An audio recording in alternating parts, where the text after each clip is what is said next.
Arcadian Vanguard presents The Wrestling News in your daily wrestling newscast for Sunday, September 17th, 2023. Good morning, I'm Mike Sempervive. We begin today with last night's episode of AEW Collision, broadcast live on TNT from the Bryce Jordan Center in State College, Pennsylvania. In the main event, Chris Statlander successfully defended the TBS Championship for the second time in a week, defeating Britt Baker. Statlander pinned Baker while still being trapped in Baker's lockjaw submission hold. AEW World Tag Team Champions FTR retained their gold with a successful defense against the Iron Savages. After the match, FTR issued an open challenge which was accepted by the Workhorsemen of Ring of Honor. The opening match saw Ricky Starks and Big Bill defeat Claudio Castagnoli and Bryan Danielson when Starks pinned Danielson following a low blow not seen by the referee. In other results, the Righteous upset the Hardy Boys. John Silver of the Dark Order pinned Anthony Bowens of the Acclaim due to outside interference from Evil Uno, and Andrade El Idolo defeated Scorpio Sky via submission using the figure eight, the patented finisher of Idolo's wife, Charlotte Flair. Following Idolo's win, Bullet Club Gold came out to the entrance ramp and Jay White challenged Idolo for a match next week. These are my boys, you can't have them. But I think that what you really want is that Switchblade Spotlight. Listen to me, sir. Everybody wants it. No one can handle it. And I'll prove it to you. So how about next week? I give you the opportunity of a lifetime. You can have the chance to have your moment. Step into the spotlight with the Switchblade and learn firsthand that those lights are too bright. Those lights are too hot. You will be gasping, withering for air as you try to breathe with the Switchblade, because it's still my era. This is the Switchblade era. CMLL ran their 90th anniversary celebration event inside their home building of Arena, Mexico on Saturday night. In the main event, Templario upended Dragon Rojo Jr. in a 2 out of 3 falls affair to claim Rojo's mask. Rojo, a 22-year veteran, was revealed as Anselmo Rivas Castro of Gomez Palacio Durango.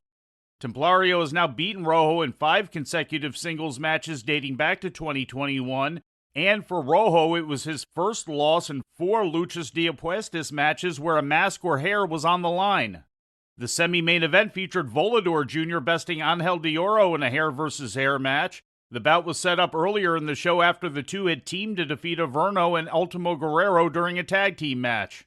The show opened with Stephanie Vaquer and Zeusis defeating La Jarachita and Juvela to become the inaugural CMLL World Women's Tag Team Champions. In the opener, Esfinge defeated Regito in the finals of the Copa Independencia tournament. After the bout, Esfinge was congratulated in the ring by the United States Ambassador to Mexico, Ken Salazar. In other bouts on the show, which were all contested under 2 out of 3 falls tag team match rules, Atlantis, Blue Panther, and Octagon defeated El Santanico, Fuerza Guerrero, and Virus. Lince Dorado and Samurai del Sol topped Soberano Jr. and Titan, and Atlantis Jr. teamed with Mascara Dorada and Mystico to knock off Kevin Knight, Rocky Romero, and TJP. Taking a look at Japan, Stardom's 5-star Grand Prix continued on Sunday at the Moridomi Bunka Gymnasium Heartful in Moridomi Saga.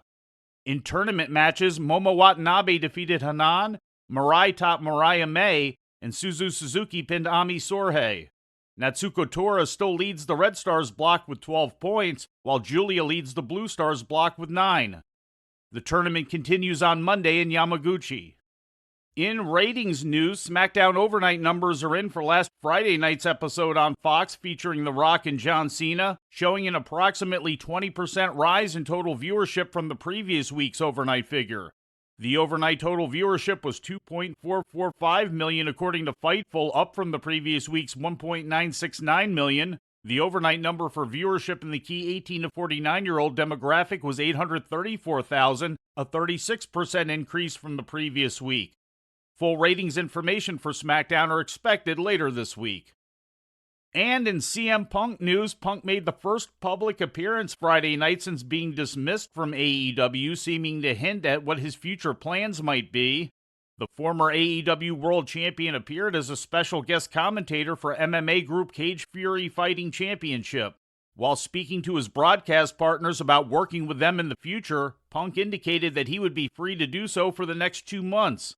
Those comments have fueled strong speculation due to the fact that WWE's Survivor Series Premium Live event takes place in 2 months and is scheduled for Punk's hometown of Chicago.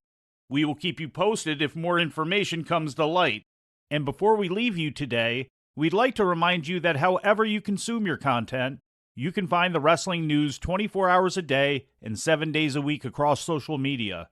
On Twitter, follow us at Wrestling News AV.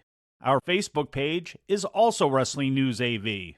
The Wrestling News can also be found on the Arcadian Vanguard YouTube page. And for those who utilize Amazon Echo devices, just tell Alexa to play the Wrestling News podcast. And remember to make sure you add podcast at the end. Once again, for daily updates, breaking news, and more, follow the Wrestling News across social media. And that's the news for today. If anything happens, we will be here to tell you about it. No clickbait, no paywall, just the Wrestling News. The Wrestling News is a division of Arcadian Vanguard, and the Wrestling Newscast is a production of the Arcadian Vanguard Podcast Network.